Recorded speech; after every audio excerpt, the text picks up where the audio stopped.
Welcome to the Property Couch, where each week you get to listen to two of Australia's leading property experts. Bryce Holdaway, co-host of Location Australia on Foxtel's Lifestyle channel, and Ben Kingsley, chair of Property Investors Council of Australia and the 2014 and 2015 Property Investment Advisors of the Year. Hello, are we on? All right, folks, we're on the Property Couch. For each week, Ben and I bring you the insights. Who's a Property Couch listener? Of course. How else would they have got the invitation? Who's afraid to tell us that they're not a Property Couch listener? Oh, very Beautiful. Good. That's, yeah, and then you just get the verbatim. And who won't answer any questions we ask tonight? There's always one. Hey, don't worry, I've had emails sent to Ben that he doesn't respond to. I don't even get him to respond to my text messages, so don't feel alone, Rach, that it took a month for that. Hey, does anyone recognise Rach from episode 130? So why don't you mention it? She goes, I'm not going to mention that, but if you haven't listened to that episode, it's a terrific episode, 130. Hey, Ben, what about her role in Matilda? She was actually in the Matilda. That's why she was in Melbourne. She was, what, Regent Theatre? Princess. Anyone see Matilda? Did anyone see that? Yeah, you may have seen Rachel performing. You've seen Rachel perform. There we go. Take a seat, Ben. But hey, it's a real privilege for us to get an opportunity to come and chat to you tonight. Ben and I. Where do we get these chairs from, mate? I said to him, "Do we really want to sit up like king and queen at the front?" That's how it rolls. I said to Ben, we took a moment and we stood at the back of the room earlier tonight when it was empty, and I just looked at Ben and said, "Hey, how good is this? You know, this podcast that we had, this this idea that germinated, that's really turned into tonight's event, which is a real joy and privilege for us because." The origins of the podcast were really simple. That we had a business, we were in business together, and we were getting really frustrated at the continual times when we would be chatting in the hallway, going, "Another one has been stung. Another person has had really bad advice." And I remember the joke that someone said to me that, it wasn't a joke, it was kind of more of a marketing exercise, and some of you that have listened to all the podcasts will remember this story, but it was around the guy that's been cutting hair for 30 years. He's got his shop front, $25 haircuts, and then all of a sudden after 30 years that someone comes and sets up a hairdresser next door or a barber next door, and they do $10 haircuts. So he's 25, they're 10, and they've got this choice of do they match them from price or do they compete on value. And so they decided that they put a sign out the front and says, haircuts $25, we fix $10 haircuts. And essentially that's the theme of the podcast. Ben and I said, we really want to fix bad property investment advice, and so we decided that we'd get Stiggy into a room with us, 3x3. We had a little Samsung. I'm really disappointed that the story can't be told about an iPhone, but it is a Samsung. And we pushed record on the software there. There was nothing sort of like what we've got now, has it been? And it's turned into what has essentially been the #1 Australian-produced business podcast pretty much since we started, through organic growth, through people like you listening to the podcast and telling your friends. So we are incredibly grateful, aren't we, Ben? We are humbled by the fact that the information is valuable to all of our listeners. And, we'll keep trying to improve the knowledge of everyone who listens. And it's as simple as that. There's a lot to share. There's a lot of decisions to make around your lives over a journey, and money decisions and executing on investments. And we just want you to make good judgment calls, because if you make bad ones, it can ruin you. So from that point of view, it's a wonderful position to be in, that we can pass on that knowledge and pay it forward. So Ben, should we get the apologies out of the way now? What's the apology for? We're in a room full of New South Wales people, and we only talk about AFL football. Oh, so is the apology that Freo lost, or is it?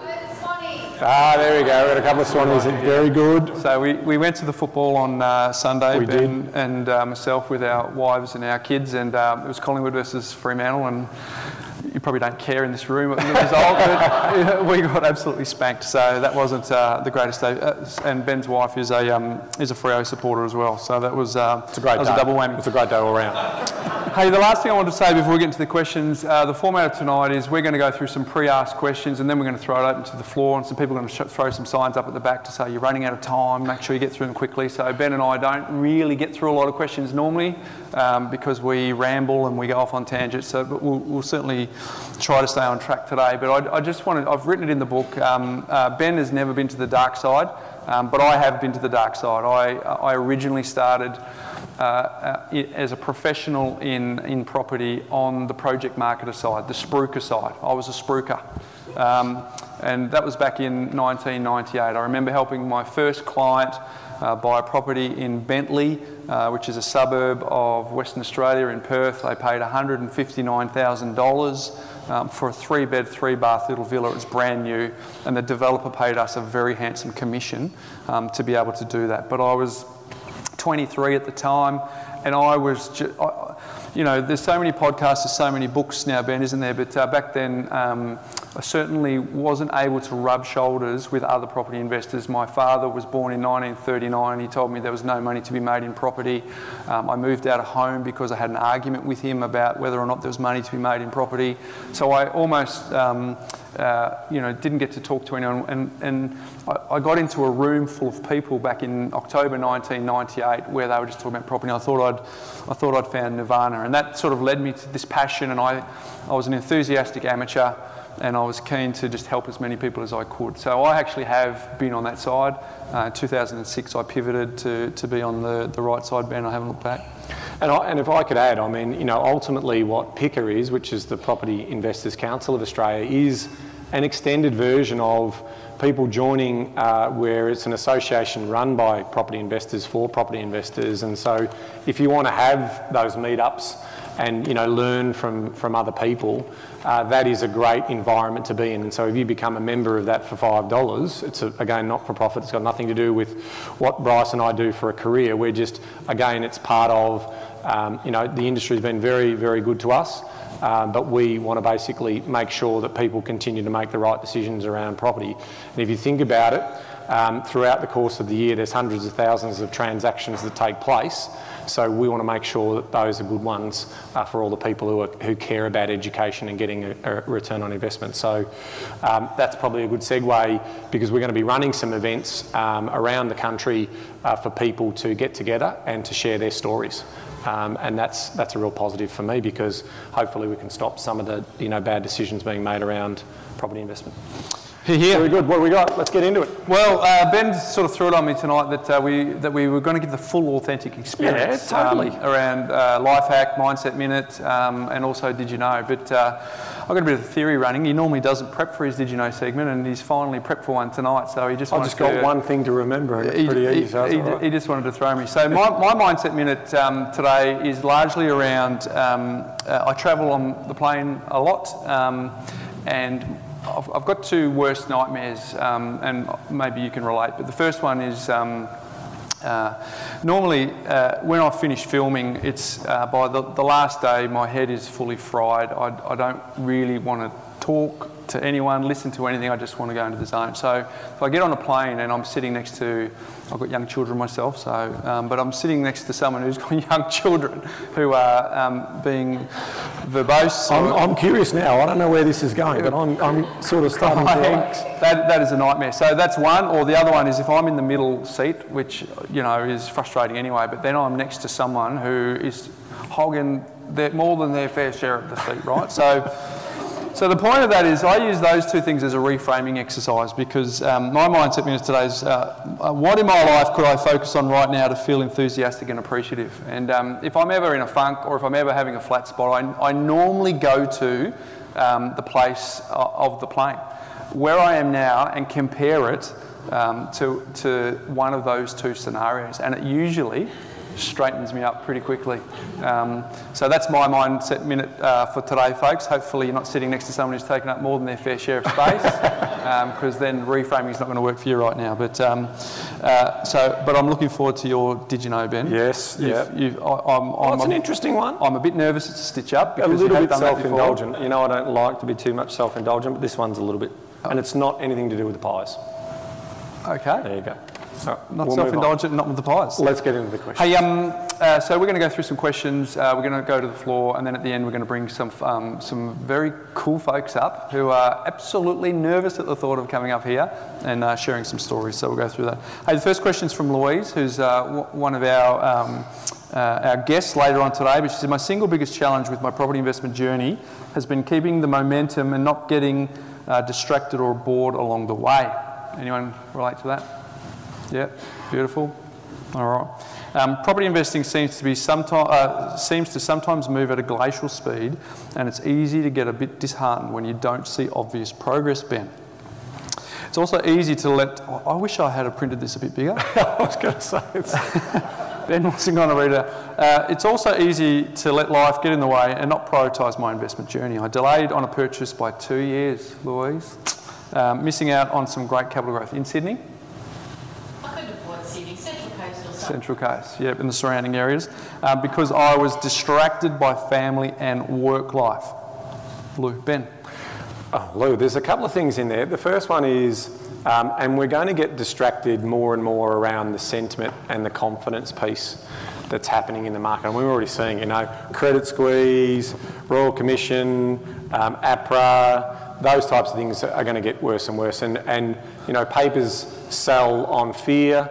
And so we're going to see more and more of this sentiment and confidence challenge. So what's interesting for me around that story and around timing and having patience is I've always believed that you should invest in property when you can afford to invest. All right? And we've also talked about there's different times in the market and there's different markets within markets. So we still believe that there's going to be really good buying opportunities.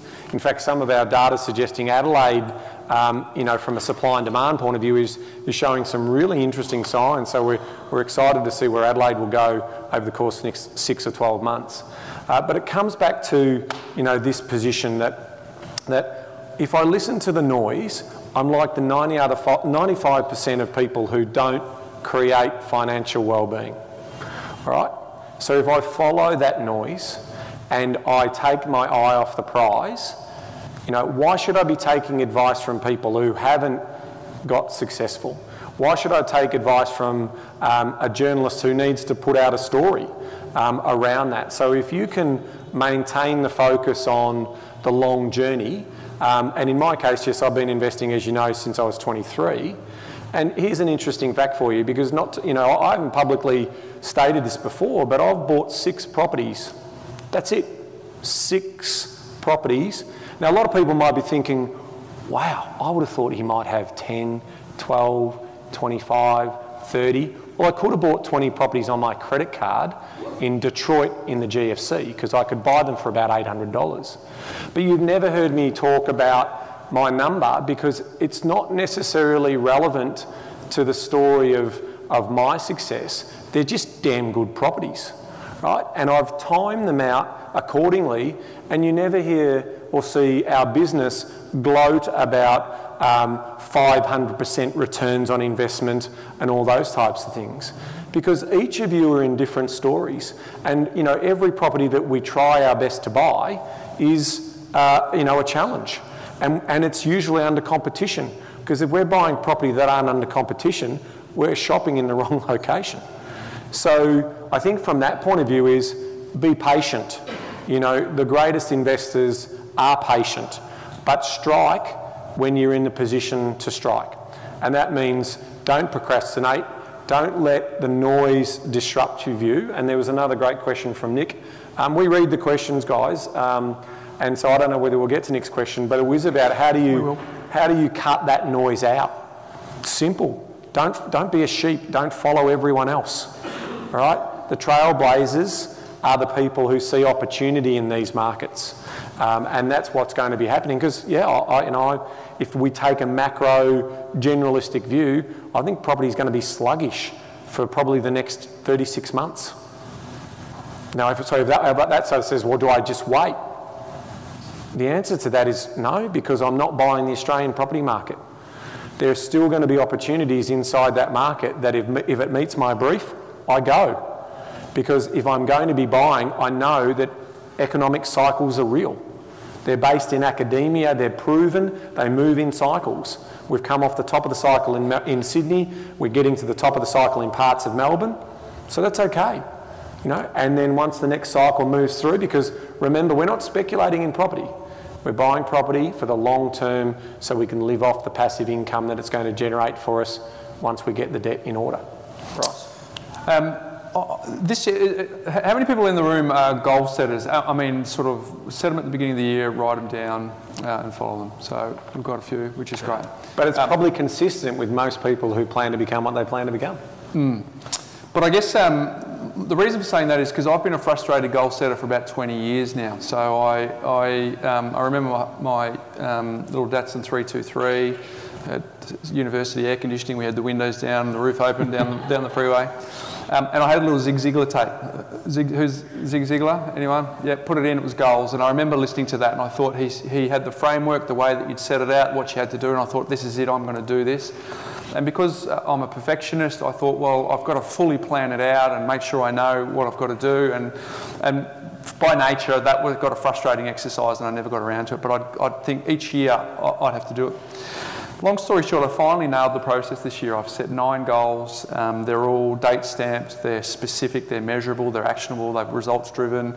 And what the difference was for me is part of that process is I had to go to the why of each goal and really drill down into the why of each goal, because there comes a time when you get to what's called the messy middle. And that's where you've got all this enthusiasm when you start your investment property journey. We love it, we've read the books, we're fired up, we see it's a better future. And then at the end of it, we hopefully get to passive income. But somewhere in the middle, Louise, is the messy middle. And so what happens is I review those goals every day. It takes me 90 seconds, but then once a week, I look at them at length. And what I do is I go through, there's 4 or 5 bullet points on every goal, and it reminds me why I set those goals. And it helps me when I get to the messy middle to remember why they're there in the first place. So what I'd say is a lot of people come into our business and they see our book and it's got $2,000 per week and they go, that's what I want. And we can get to work and say, okay, let's do what we need to do to get to work. But we need to realise that at some point you are going to hit the messy middle. So we need to ask better questions, right? So if someone comes in and says, I want $2,000 a week passive income, it's our job to go, what for? Well, I want financial freedom. Okay, what for? I want to spend more time with my kids. We're starting to get close now. We go, okay, so next question, if we're skilled enough, we'll go, what for? And the person will come in. They don't go exactly like this, by the way. I think it's just sort of ad-libbing. It's a bit more subtle than that. But ultimately, we're trying to peel back the layers, right? So the person who comes in and says, I want $2,000 a week, who then wants financial freedom, who then wants to spend more time with their kids, if we get to the crux of it, it's because my dad never spent any time with me, and I don't want to be that dad with my kids, right? And I've just described a little bit of my own journey and my own why, because my dad was born in 1939. He's a wonderful father, but he wasn't around, right? And so I make it a priority each morning. I've decided that the breakfast meal is the meal that I want to spend with my kids every day, because they're most energetic, they're most vibrant, and they're most up and about, versus dinner at night. My poor wife, who's in the front row, has to deal with that every single day. So for me, I'm always trying to work out the why. So that would be the first thing I'd be working with you, Louise, is what's the why? And I know that's a real sort of statement that what's your why, but I'd really want to drill down as to why it is that you're building portfolio and what it is that's driving you, so that we could remind you of that when you get into the messy middle then. I mean, there's people like Jerry Harvey. You know, Jerry Harvey's backstory is he grew up in a really, really poor household, right? And he's obviously a billionaire now, but he still travels economy and he still books the hotel on, you know, what if or last minute. So here's a guy who has obviously internally had a motivation to make change, and it's still with him today when he can actually live a better life. But he's that's not what motivates him. You know, the motivation of purely being wealthy wasn't his driver. What was his driver is he never wants to be poor again. And so he's quite conservative in terms of how he spends his money, in terms of trying to get the best you know, the best outcome for him and his family, but not risking the farm. Because there are people who bet everything on 8 black and, you know, and maybe are able to recover themselves because they've got an incredible amount of drive, but there are people who are wired that way. And I always talk about making sure that if you do, you can't take the money with you. So get that balance right in terms of why are you making this delayed gratification real, because the reality is most of the story, the biggest problem we have in getting people to take action is that they can't see the problem that's over the horizon, right?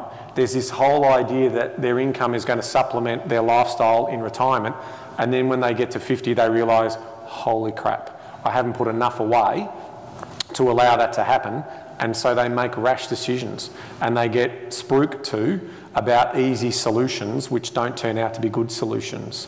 So the best advice we always will say, number one, for people who are looking to take action is take action as soon as you can afford it, so you can maintain and hold on to it, so it's not a rash decision based on cash flows today but based on cash flows tomorrow, and go off and have a life. That's the best part about passive property investing. It shouldn't run your life. We talk about it being, 10 hours a month. Sorry, 10 hours a year. That's it. I mean, you know, you should hopefully get 10 minutes a month, Ben. That's the next book. 10 minutes a month is the next book. That's right. In terms of money smarts, so that'll be 10 minutes a month. So we're trying to say to yourselves, this is a passive thing. And for those of you who want to create value and develop and get hands-on and be active investors, terrific. But it's not technically investing. Smart investing is putting your money to work and not having to do much for it. That's investing. Doing hands-on work and harvesting and making value and growth out of that, that's great. But put an hour on your time. Put an hourly rate on your time and then work out the ROI then. Because if you've got to spend 1,000 hours to make that extra money, is it worth it for you, as opposed to outsmarting everyone else by being more educated and just make some passive smart investments and get on with your life? And there'll be different people in the room who resonate with that, and there'll be other people who want to be super active, and that's great. You know, we're all on a journey, and if we can understand the internal and the external, which was Bryce was alluding to there, that'll be your driver, and that'll make you stay the course as opposed to anything else. Bit of wisdom there, mate. Have you ever thought about doing this for a living? I try. Hey, the last thing I'd say on that point is if we were to have a rocking chair up here and I was to rock the whole time throughout the recording of this podcast, I'd actually be doing something for the next hour, right? But I'd actually be going nowhere. So we don't want to confuse activity with accomplishment. So we've seen so many people come into our business, Ben, who feel that they need to be actively doing something to feel like they're making progress. And the amount of times we've seen them go backwards because they've done that or take on too many risks or really put strain on other parts of their life has been enormous. So I'd also just say don't confuse activity with accomplishment. Good one. Ben and Bryce, this is from Una. Where's Una? Hello, Una. Thanks for that gift. Una bought me a gift before, Ben. Yes, I got dark chocolate. Oh, thank you. Ben and Bryce always talk about how location is the key and that most of the time 80% of the heavy lifting is done by location. If my property investing strategy is cash flow rather than capital growth due to my circumstance, how do I apply the location theory to this equation? Or does location come first or my strategy during the suburb research, Ben? Location always comes first, okay? But if I have to chase yield, I'm still looking at the same fundamentals that I'm trying to get. So what will happen is if you're looking for that true capital growth asset, then demand will be super tight and demand will be super strong and supply will be super tight. But the reality in some of those markets that we look in, there's still a shortfall. Okay, so some of those more affluent, because land is king, and it's the value of the land in the location of the land that underpins the intrinsic value of the asset, right? So I would still follow the simple principles of I would be working through where I've got still fairly good demand, but I'm looking at a yield story first, and then trying to overlay where there's adequate demand. And by adequate demand, I'm talking about the employment story, I'm talking about the industry story. I'm talking about making sure that it's not a one-trick pony location. And I would also try and focus on a reasonable commute time to mass employment. So for us, we talk about Geelong, we talk about Ballarat, we talk about Newcastle, we talk about Gold Coast, we talk about Sunny Coast, we talk about those types of markets which still give me comfort and risk mitigation in terms of a downturn for those particular areas. So I'd be looking at those. If I was a little bit more aggressive and have a little bit more higher risk tolerance, then I start to look at lifestyle towns that have the best income stories. So I'm documented at buying in Broome in Cable Beach.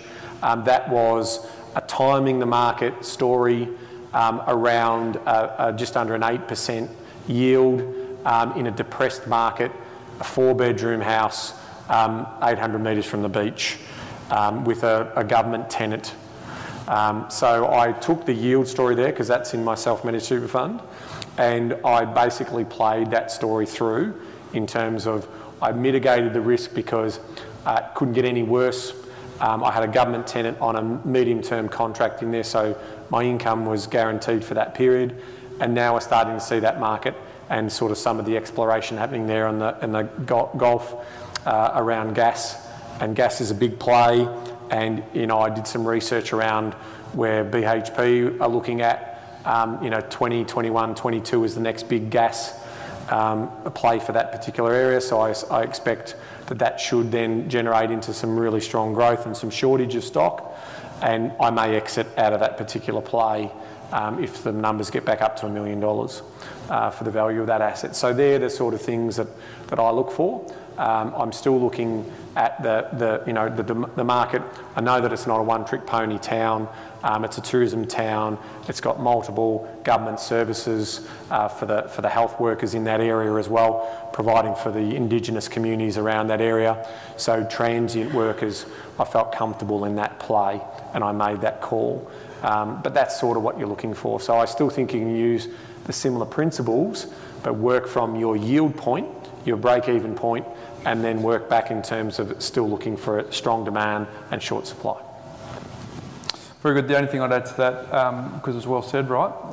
But the reason that the location does the heavy lifting, it probably doesn't apply to you because we had a chat before, but because you need that income early to be able to fund the portfolio. But ultimately, the reason the growth story is so important is because you actually, if you just do a simple graph, there comes a point where the growth property actually overtakes the yield property in terms of the income that it provides to the portfolio, and then it significantly takes off, right? So if you can hang in long enough at the beginning, then the middle and the end really is exponential. But I understand that part of the motivation for you is early days, we need that income. And Bryce, I've just also thought, so a lot of people, when you're searching on the portals and using your tools, you might come across areas like Carlton offering you, and I've mentioned this once before, but I think it's important. Carlton, in some areas, you can see 7% yields. Like when you look at the data in the back of the magazine, you're like, 7% for units for Carlton? I'm curious, what's that mean? And get in and do the research. A lot of those are student accom. Okay, so they're particular for one market segment, they're studio apartments, and there's no real long-term scarcity because we can build to the sky again. So even though obviously Australia is enjoying really strong growth in terms of education and immigration for our international students, those types of assets barely ever grow in capital growth. So you might be thinking you're on a good thing because you might be cash flow neutral or slightly cash flow positive, but don't expect to get, very, very rare will you get capital growth out of those assets. So that's sometimes people can get blinded by, but the guys talk about it's Carlton. Because when you look at the houses in Carlton for the last 42 years, they've delivered around 10% compounding capital growth returns. Nuts. So you can sort of think, well, if that's going to correlate into that unit market, but there's markets within markets, and student accommodation or studio accommodation isn't a market that we would say is investment grade. Mm-hmm. Very good. Now the next question is, it's quite long and I'll get through it, but it's actually, it's not the first time that this question has actually come up on the podcast. And for any of you that have listened to the podcast, you'll see that we've addressed this quite a few times. But the challenge is that the problem keeps popping up, and it harks back to the original days when we set up the podcast in the first place. But you'll see what I mean as we come through. But a friend in brackets, who may or may not be me, has purchased an off-the-plan high-density unit in Brisbane's middle ring northern suburb, 10 kilometres from the city. The area has a Westfield, a hospital and a bus line, but isn't within walking distance from any of the new transport infrastructure projects. The build date has been pushed back from 2018 to 2019 because the developer, who was also the spruiker, had difficulty getting pre-sales. Since that time, I, or in brackets, or my friend, have discovered the Property Couch and has listened to as many back episodes as possible. It's obvious to us that we can pretty much check off every mistake in the book. The spruiker was selling in Sydney with a focus on bling, depreciation and yield. The suburb is not investment grade. The property is not investment grade. Lifestyle drivers are not there. Income is lower than the Queensland average and so on. The unit was sold with a vendor discount, stamp duty paid.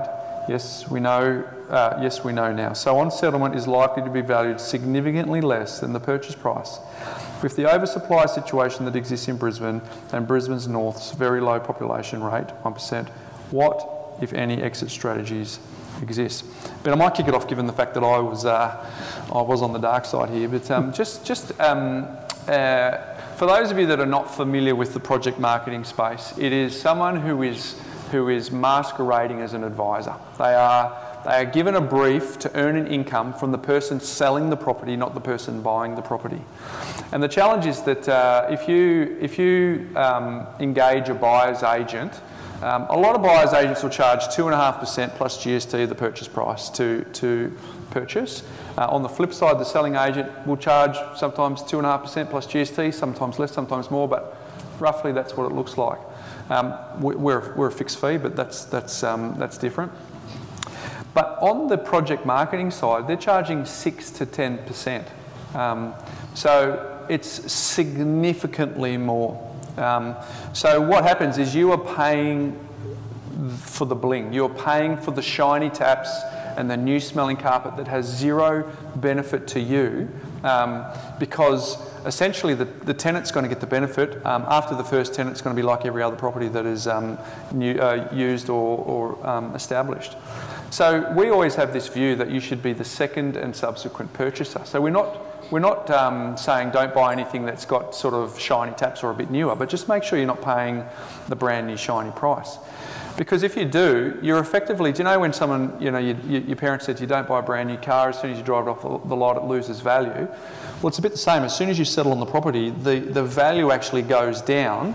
But the good news is with real estate, if you hold it long enough, it should go back up in value. But why should you hold the property for as long as it takes for it to go down and then return back to the original price that you paid? Because then you've foregone the opportunity cost of getting something else. So, Ben, this is such a fundamental question that comes up, and when I read it, I thought we have addressed this on the podcast again, but it's such a foundational question in a group like this, and we could even take questions from anyone who has anything around this particular topic. Yeah, because the other part of that story is when a market's in a downturn or a softening period, valuers are also effectively on the hook for the valuations that they provide to the lender. And what we see in these types of markets is in land sales, and also in this particular example, where in the contract they will offer things like rebates. So the land price will be recorded through the Land Titles Office at a purchase price of $280, but there might be a rebate in the contract if you settle on time of $20,000. Now, what the valuers will do if they know that that particular development is offering rebates, they talk to each other and they will then go and value that property, that land component at $260. Now, the reason why the developer or the land provider does the rebate at the end is because they want the record of the sale of the land to go through at the higher price point. Because obviously they've just sold 50 lots at that higher price point 6 months ago. But they have to move the stock. I mean, ultimately, they're in the business of selling land for profit and then developing on that land. So that's where you get those rebates, and that's why you also see, so it could be just subject to market conditions that the value of the asset's gone down, but in other cases, it's about that rebate. And if that rebate's been offered, then the bank will only accept the lower valuation.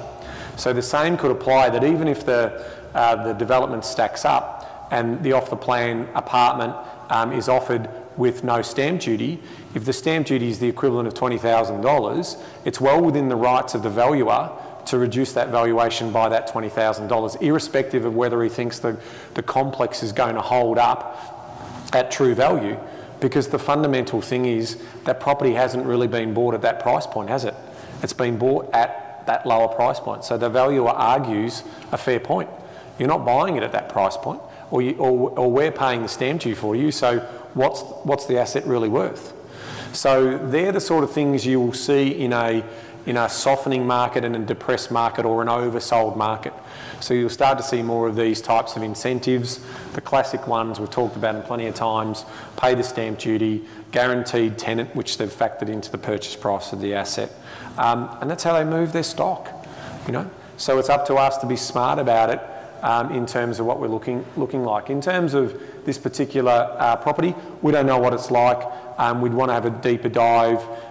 We know from our good friends at CoreLogic and Tim Lawless that still some of the better owner-occupied, higher-end developments of the boutique apartment blocks are holding value, but we aren't seeing the values holding in the more mass-built Legoland type products that we're seeing out there. So, you know, that's being reported already in the downturn of prices in the Queensland market. And the final thing for that is, Brisbane isn't there yet. They're not Sydney is there. I keep talking about living in apartments.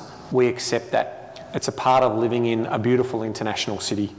Melbourne's not far off from accepting that as part of its fate of living in a beautiful international city.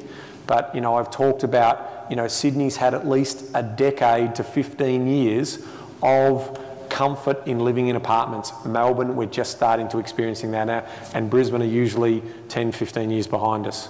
So be careful where you're buying into those medium and high density assets. Sydney is a bit more immune to it than any other place around the country, because they've got, you know, 1 in 3 live in high density. Melbourne's 1 in 4 and Brisbane's 1 in 5, according to a book called Homes in the Sky, which is talking about apartments. But I guess, Ben, the biggest part about anything that's got high density is just there's no lack of, there is no scarcity, because my wife and I lived on the Gold Coast in 2008. And I remember, and I was involved in property during the GFC, and I remember most of the phone calls I was doing during the day were just really property counselling. Bryce, should I sell? Bryce, should I sell? What should I do? And the answer was simple. If you're holding A-grade assets, you're fine. If you're holding C-grade assets, you might be in a bit of strife, because as you know, I was driving around the Gold Coast, I would see there was no for sale signs out the front of the A-grade properties, but the B- and the C-grade properties, they had multiple for sale signs out the front. So how do you differentiate yourself from the one that's being sold and you're desperately needing to liquidate because there just is no scarcity? And I guess if you understand the way that the spruiker works, is if they're getting paid 6 to 10%, and if you do the maths on a $500,000 property, they're getting $30,000 to $50,000. So someone's paying for that. And if they were able to move a full development, you do the maths, there's a fair bit of coin in the person. So they're travelling around Europe whilst you're the one with the headache of holding the property. But if they're earning such big margins, they can afford to put big ads in paper. They can afford to put more Facebook ads out there. They can afford to get bigger venues so that they can get free seminars, and there's nothing that you can buy at the back of the room, so don't worry that this looks like a hotel room that a spruiker would be in. But ultimately, that is why they are able to infiltrate the property investment market like they do, because they've got bigger budgets and they can attract more people and they've got bigger incentives to get you in the room. So if you have, because in a room a size like this, invariably there's someone who's similar to that story and they've made a regretful decision. Don't be too hard on yourself. The current was pretty strong that you stepped into, but now if you're informed and you know, clearly the land value to asset ratio is really low in these high densities. There's no scarcity, they're not investment grade, there's no differentiation. So, property is no different to anything else that has some form of intrinsic value if more people want it than supply. You just don't have that. But we buy properties that are apartments. We call them flats, the old 1970s, that have got a higher land value ratio. They're usually in better locations. They certainly have got very small body corporates. There's no concierge, there's no lift, there's no pool, there's no caretaker, all those sorts of things. So that is definitely part of our strategy. And we have been buying in Brisbane in those style of properties in the uber blue chip suburbs because we're playing the long game on that. And we're not buying in the suburbs that have been oversupplied by a lot of this higher density stuff, and we're buying them dirt cheap, and they were getting unbelievable yields. And admittedly, some of those yields have come off a bit because of the oversupply.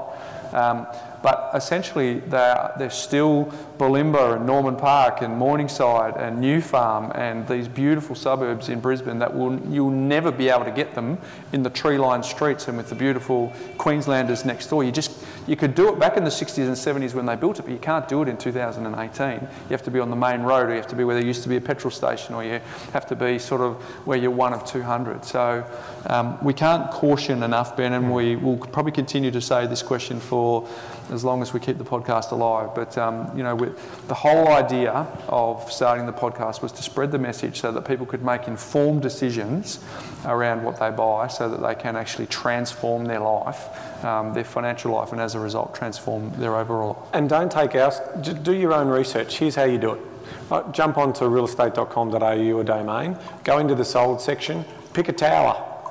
Pick any tower in any capital city, and then start putting in unit 21 of that and see the sales history. Work out the capital growth, pick another one. Work out the capital growth, pick another one. Work out the capital growth, because you can obviously calculate if it's been sold a couple of times, because we're starting to see more sales history come up into the data sets. Good news. Okay, pick another tower, try to do that. Pick another tower, try to do that. And then try and find the little 70s block of 8 and start to see some sales history in there and see the capital growth. We sort of sit here and we say, this is because we know the data, right? But go off and do it yourself. Validate it for your own purpose. And we'll hope, we're collecting millions and millions of sales history records at the moment, and we hope to be able to produce more insights into that area around the country to sort of not just sit here and say, oh, just trust us. No, we'll show you the evidence. It's there. And, if you want to validate that, you can yourself. Now, we're going to throw it out to some audience questions. Why do a live event if we're not going to do a roving mic? So, Rach is here in the front of us. Anyone got a question? This makes life easier, right at the front. So, you mentioned before that you started at 23 but only have bought 6 properties. So, if you're someone who started out young, how do you know when to stop? Because it's pretty addictive. Well, it is if you want to make it your hobby, right? So, my story is one of, I had 3 properties and was about to get married and start a family. And I needed to know how many more of these things do I need, because obviously I still didn't have the dream home at that stage. And that's where the modelling software got its life, because I just couldn't work it out. I've got great guys at Summersoft, Ian and Jan Summers. They had a great product that I could isolate a property and do the calculations on that. But I couldn't work out multiple properties with multiple offsets and those types of things. So what the planning solution that I came up with was a very complex simulator that basically models cash flow movements for 40 years, and I start with the end goal in mind. So when Michael Pope, who's a genius at spreadsheets, and I sat down over a year to build this simulator, we started to use all the parameters and variables, and we've talked about those before, and there's live demonstrations on YouTube and that you can see.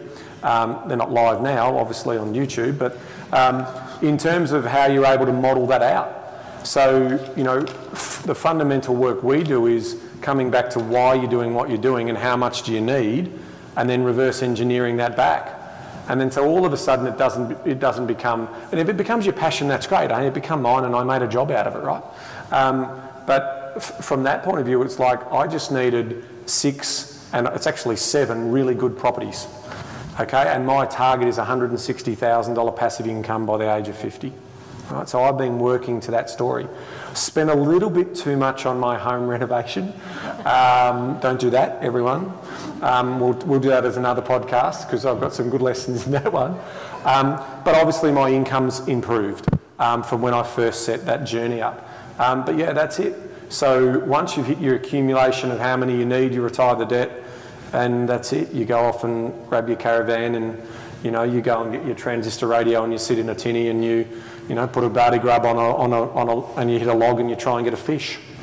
I mean, that's, you know, that's life for me. And, you know, I'm listening to the footy. You won't sit still. You'll be thinking of some business that you'll be Everyone doing thinks that I'm like this. I work hard and I work a lot of hours and I love what I do because it's not work.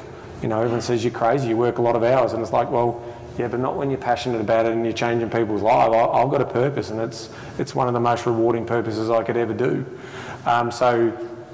But for that story is, yeah, you'll see me leaving in 3.5 years, you know the story, and I'll be off on a round Australia trip with my family. And what? Yeah, you know that story. And I'll be gone for 6 months, so we might have to do me remotely from somewhere else. And I'll be sort of doing some stupid did you know about some little town that I'm in. But that's the story. I mean, you know, like that's, I still like to learn. I've got a passion for learning and you know, I've got a thirst for that, and I'll just learn about other things. This guy's been the biggest influence on me in terms of straightening up my portfolio to make sure that he who dies with the most property wins was the creed. And you know, when Ben, I've known Ben now for many, many years, but when I first met him and he told the story and then said, "Job's done, over and out, I'm good," that was intriguing for me. But I'm now well and truly, I'm similar. Our goal's 3,000 a week. We're on that path. But I remember, I'm 43 years old and I look like I'm still 21, right? So when I was... Does he really look 20? He keeps saying it, keeps looking like 20. I'd settle for 30, I'm going to ask for ID at the bar, mate. So well, I'm definitely younger than you, mate. There's no doubt about that. I don't have that solar panel. And runs the engine. Way too many one-liners, mate, way too many. So I was, when I first got married, we moved to Brisbane. And I was, so if I look young now, you can imagine what it was like back then. And I remember it was during the GFC, and I remember a lady had flown over from Perth, and she was meeting me for an appointment, right? So I walked out, and the colour went out of her face, and she sort of introduced herself, said, "Let's go and have a chat." And she kind of was like, "Can I speak to someone a bit more senior than you?" Right? And I had to spend time really establishing my authority, let her know that I was a property investor, I knew what I was doing.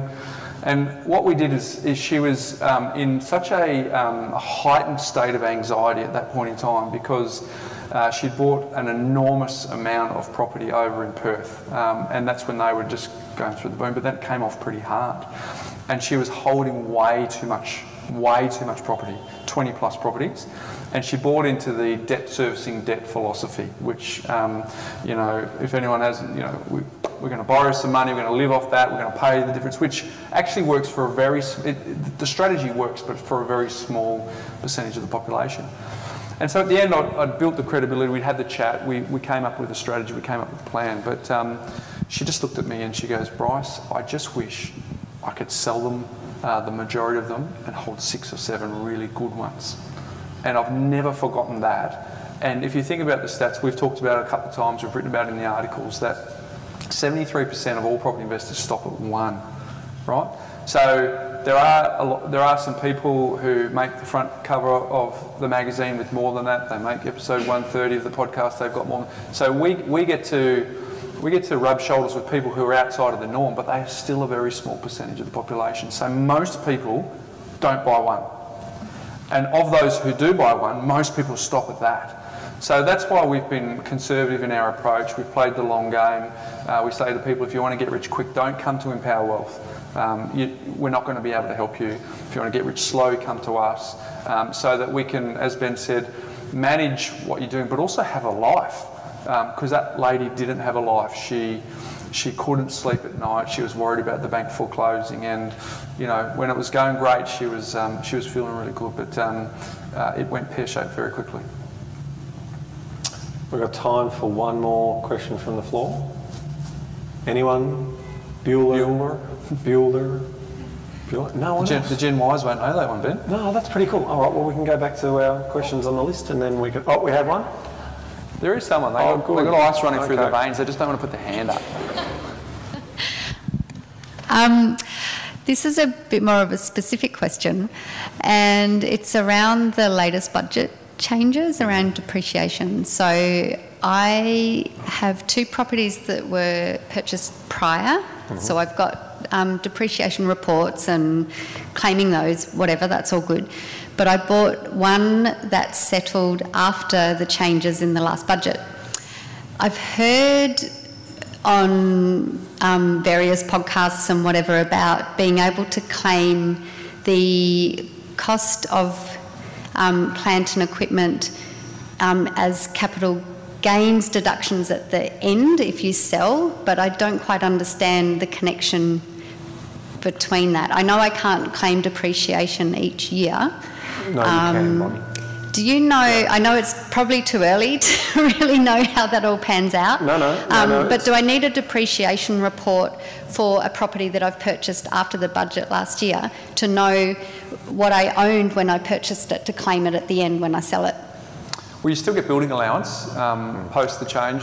It's too old for that. It's over 40 years old. Yeah, but don't be surprised. I mean, you may be surprised. Sorry, don't be surprised. You may be surprised that some of the allowances you get. So clearly, we've got to have a look under the bonnet and see what yours are. So for anyone who's not familiar, the 9th of May last year at 7:30 p.m. Australian Eastern Standard Time, you couldn't claim depreciation on purchased chattels. You had on inherited chattels, you could only claim it on purchased chattels from there on. But describe the property? What do we?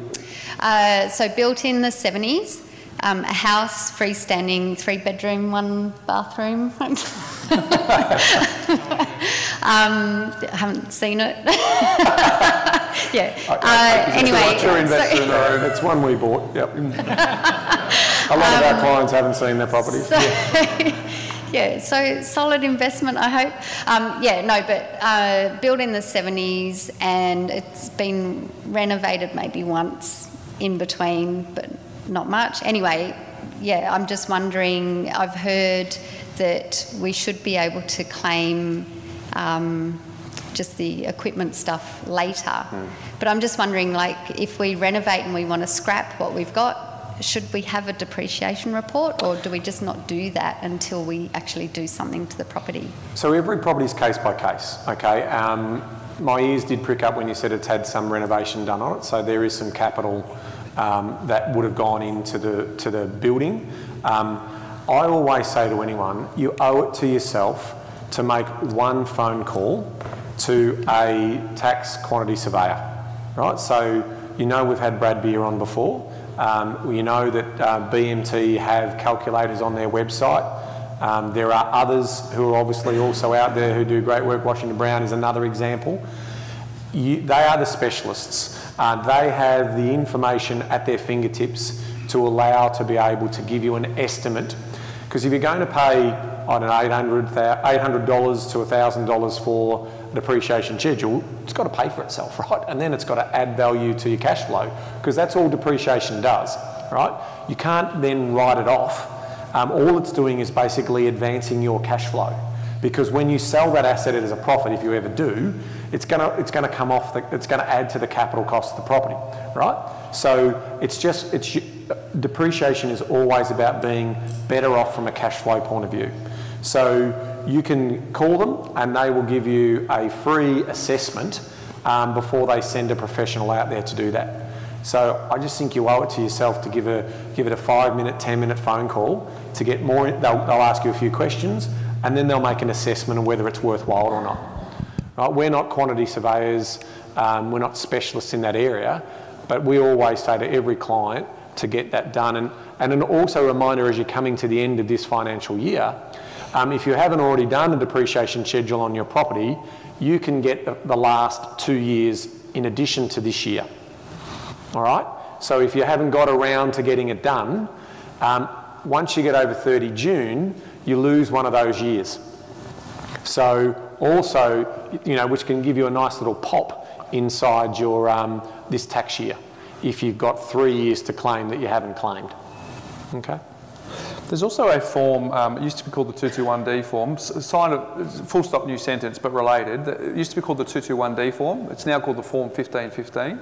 And for those of you that don't know what that is, it allows you to predict what your tax refund is likely to be and then get it in your pay packet straight up. So if you get paid weekly, you get it divided by 52, or fortnightly, you get it divided by 26. So for example, if you had predicted that your tax refund was going to be $5,200, you send it off to the tax department. The tax department sends a letter to your employer and says, hey, by the way, we've made an amendment to the tax records. So they're going to get a $5,200 refund. So can you give them that back each week? So you get $100 a week, extra cash flow, which can help. Now, there are some rules around that. If you're 10% over, 10% under, the tax department doesn't like that. But for people who are pretty consistent with knowing what their income is, it's actually, if you want to use that and you want to help the cash flow and get it into your offset account sooner, which then obviously saves more interest, it has that snowball effect of money management, something you should explore with your accountant. It's money on the table. Money on the table. Money on the table. So effectively, if you don't, you're giving the tax department access to your money interest-free for a year. That $100 sits in your, or $200 every fortnight sits in your offset, saving you interest. Money on the table. Get to it. How'd we go? All right? I always, on the depreciation question, I've always said pre that change, I said don't buy depreciation, create it. Because the tool of the spruiker was, but this one's got depreciation. If you buy something established, it's got no depreciation, and they sold it on the tax benefits. And so I always just have to counter that by saying, no, don't buy depreciation, create it. So buy something that's a bit older, and then you go and do your renovation, and then you can actually create the depreciation. You've added value, you've added yield, you've had stamp duty concessions, but now you can't necessarily do the scrapping that you talked about, because you used to be able to buy something and say, well, let's get a depreciation schedule done on all the old stuff, and then I'm going to scrap it so I could expense that immediately in this year, and then I'd get the new stuff done and I'd get that depreciated. Those rules have been taken away or tweaked with severely, but ultimately the process or the principle still remains. Create depreciation, don't buy it. And that's going to be one of the... So this last property, I think, is going to benefit because they'll get our renovation and the previous two won't, because we're already claiming depreciation on those. Absolutely. But, yeah. It makes an easy decision for you, doesn't it, in terms of what you renovate? And, I mean, BMT released an article recently that they were saying that 95% of the value of most claims is still available to you. Okay, because most of it is in the building, in terms of the 40-year write down of the building, as opposed to in the fixtures and fittings or shackles, as Bryce was talking about. So now that's a generalisation, and it's not always going to be the case. But that's why you owe it to yourself to make a call to a professional to get an assessment. And a good professional will say, if it's not worth it, we won't charge you. So might as well take advantage of that too. I think we've got time for one more, Ben. So there's someone here, I was going to say, someone's dying to put their hand up and they just haven't done it yet. Here we go. It's a hard one, it's for Ben. I've got a friend who is helping people buy a property. And he's bought property, well, helped people buy a property in Brisbane, and they're friends of ours, and they're off the plan stuff. Just terrible stuff. And he works for a company where they deliberately fence people in, entangle them, you know, all the stuff that you don't really want, you know, cross-collateralising, deliberately putting them to their buyer's agents who are hooked up with developers, and it kind of gets me a bit sort of angry. I can't do anything about it because I've got no credentials. I'm a tradie, so, you know, I've been listening to your podcast for a number of years and I do have a lot of knowledge, but I don't know, do you have any advice for someone who is witnessing these terrible things happening to people that I care about, and I feel like I can't do much at the moment to help them.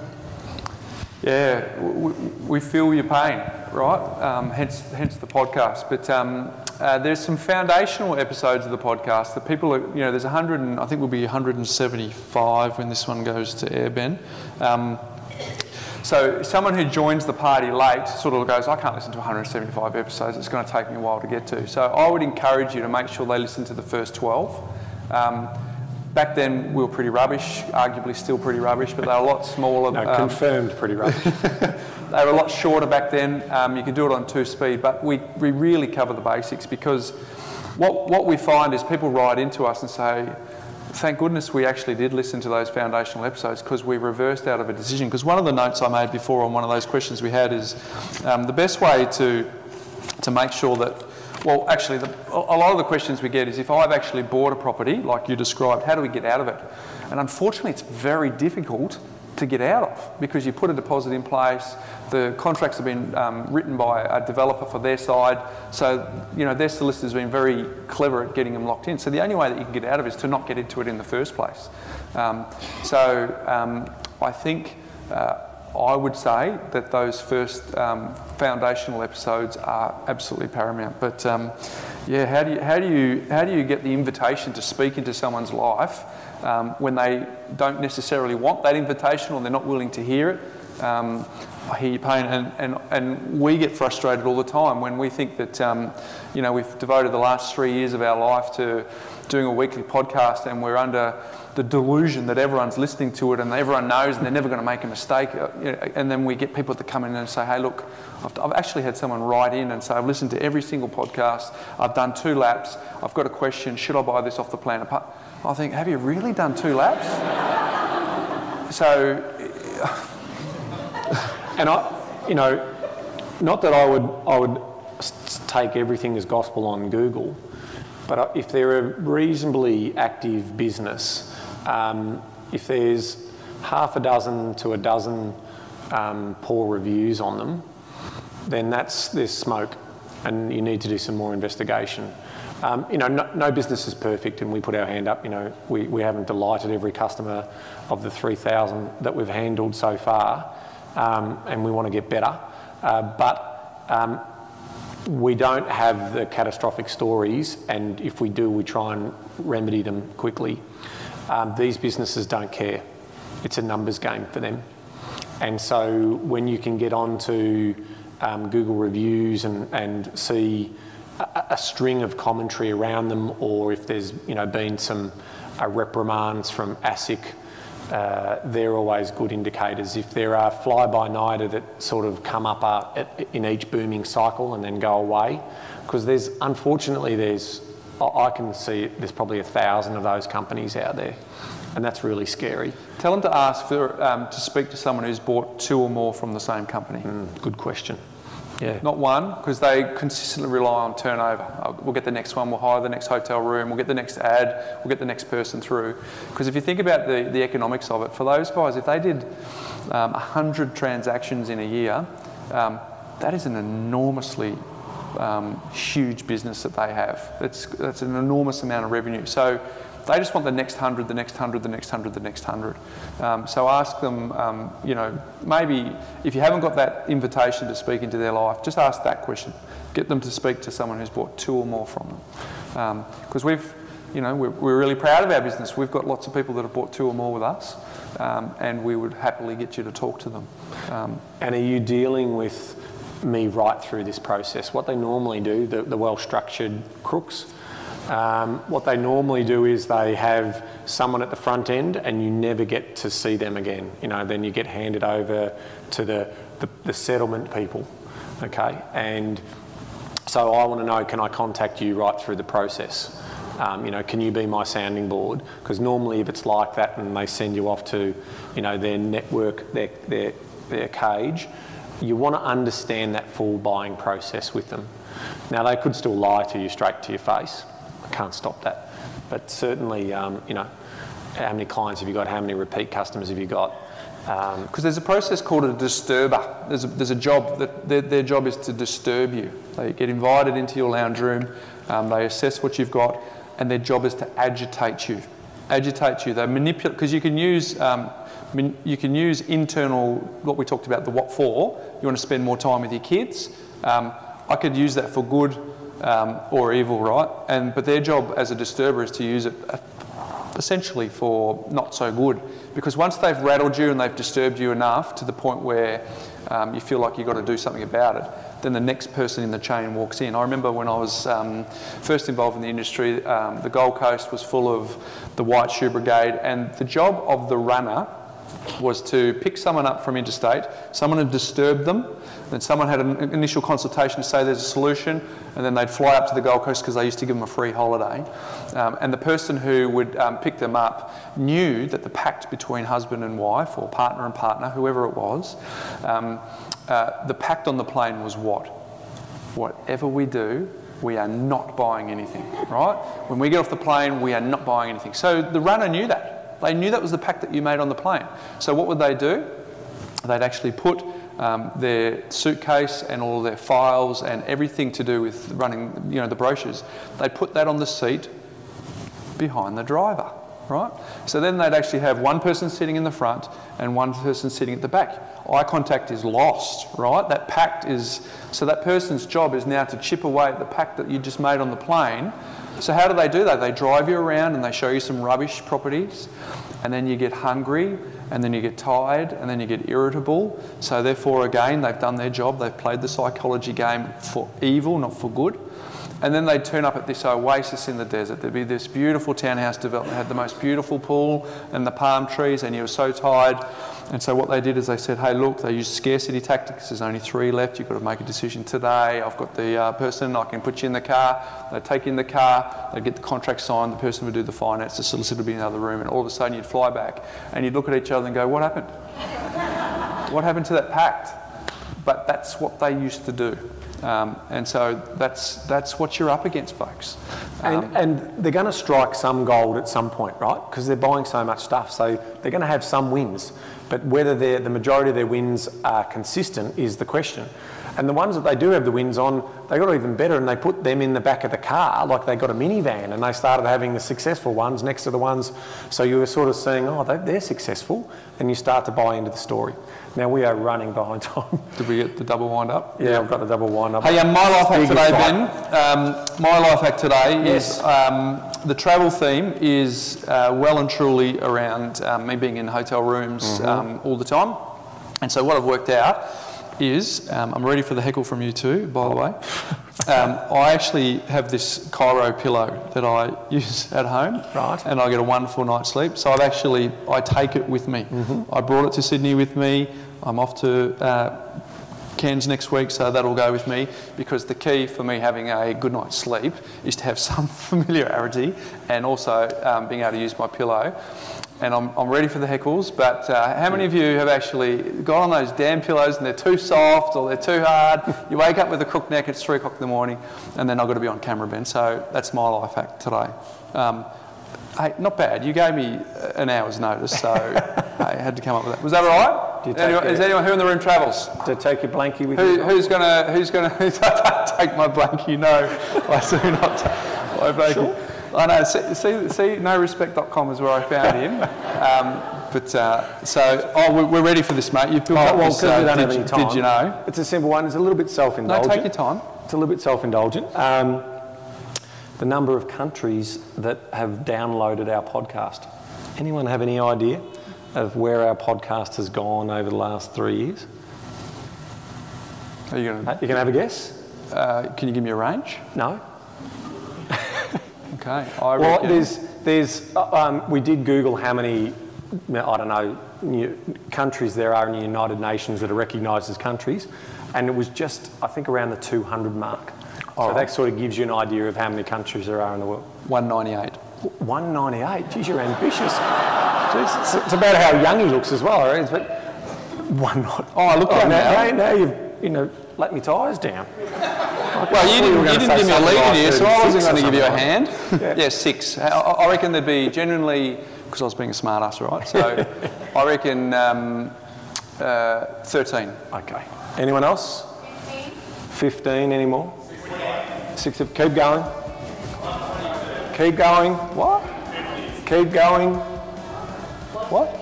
176. That lady is almost on the money. 176. Now, that's pretty